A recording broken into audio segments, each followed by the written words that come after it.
ADHD and mental energy, and by mental energy I am encompassing emotional energy as well. It's a very interesting subject. Hi, my name's Adam, I'm 52, undiagnosed ADHD, trying to figure shit out and help people along the way, so thank you for being here. So why am I talking about mental or emotional energy? I had an incident the other night that I noticed really mentally drained me and carried on to the next day to a certain extent. Now, when it comes to our mental and emotional energy, we have to be very careful because it does massively affect our mental health.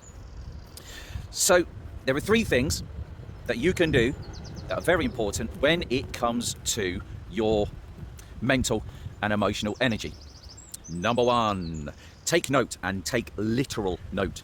Take note of those things that drain your mental and emotional energy. They may be people, they may be places, they may be products, we know that one. They can even be something as random as music. I used to quite often listen to particular music that would put me in a very negative mind space. And it was a habit, and it got me sinking into this pity party, woe is me. And I used to do it on a very frequent basis. Don't really do it anymore because I've noticed that and gone, that's not benefiting me, better stop.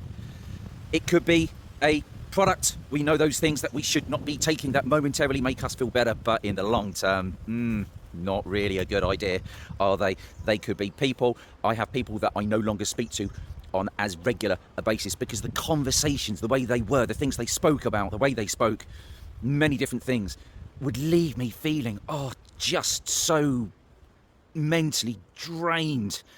And I do not need that. None of us need that.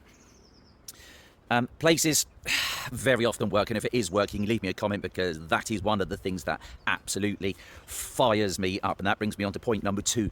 What are those things that improve your mental headspace, give you more mental and emotional energy? There are things like, at the moment I am taking a walk in nature, and we know about exercise, but what I want to know is what are the things that really fire you up? Earlier on today I was making some little notes about a stand-up set I'll be doing later this year, and these ideas were coming in. I was writing down and I was very much like, that's brilliant, and I could imagine myself in front of the audience doing the material. What are those things that do that for you? For example, I've just travelled an hour and a half to meet a bunch of complete strangers and do some karaoke.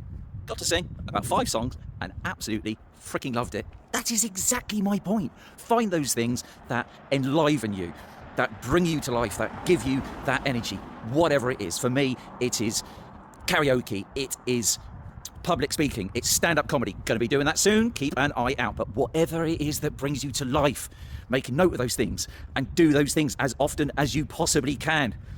It makes sense. Now I've just been on the tube talking to a young guy about ADHD. He offered me a drink. I said, no, I don't drink. He said, why not? I said, it's not good for ADHD. Then we got into a conversation, which then progressed onto a conversation about how he's stuck in a job that he absolutely cannot stand. We've been chatting for a good 30 minutes about his career and his options and what he likes and what he doesn't like, that sort of thing. And guess what? That fires me up. That's the type of thing that fires me up.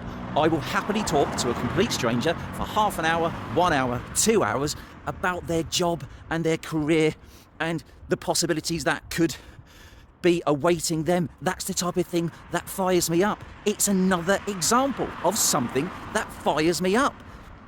Are we getting it now? What are those things that really bring you alive in a positive mental headspace, give you a real positive energy? We need to know what those things are and do more of them.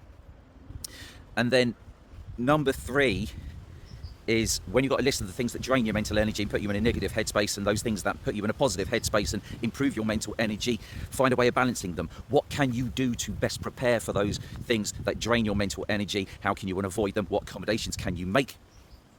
And how can you do those things that improve your mental energy and mental headspace more often? That's basically it for today, because my phone's about to die because I forgot to bring my charger. So note the things that drain your energy, note the things that improve your energy, find ways of negating one and doing more of the other. In the comments, let me know what drains your mental energy and what improves your mental energy. Give me a like, give me a follow, give me a comment. I'll see you later.